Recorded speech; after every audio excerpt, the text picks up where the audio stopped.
Today's wine text is the 2015 La Maldicion by Marc Isart.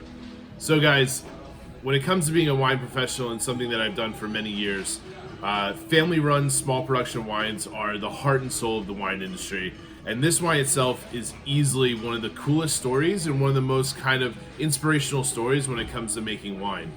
So this is 100% Tempranillo. If you didn't know, La Maldicion translates to the curse. The reason why it's called the curse is the place that these vineyards are. They are the hardest, the most difficult places to actually harvest the grapes and grow grapes. So this is actually within a canyon, on slope slides, right on the edge of cliffs, where they get a lot of kind of windy soils, things of that nature, and even getting the grapes out of the vineyard themselves is extremely difficult.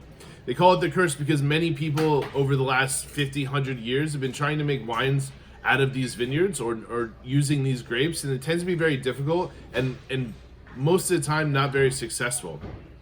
Marc Isart took on the challenge to make incredible wines from these really sought after, kind of really rare vines, and he's actually succeeded in making a really high quality wine. Like I said, it's 100% Tempranillo. It spends some time in oak, but know that this is used oak.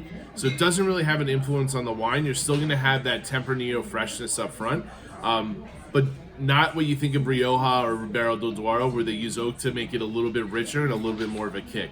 This is much more of a fresher style wine and has a lot of that brightness that comes through.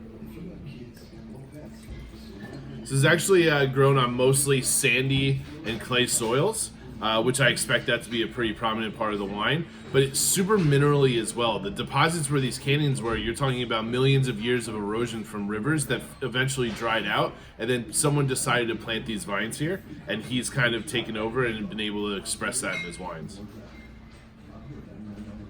There's a ton of red fruit up front, a little bit of this licorice thing, some dark purple fruits as well. But that kind of earthy clay soil thing definitely comes through on the palate.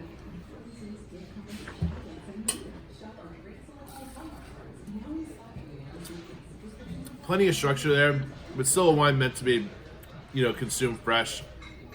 A little bit more of this tart cherries, rose petals, and lavender comes on the palate. But really, really tasty stuff. They only make 200 or 2,600 bottles of this wine in total. Really tasty, a really cool story, and I'm just excited to be able to bring wines like these to you. Enjoy.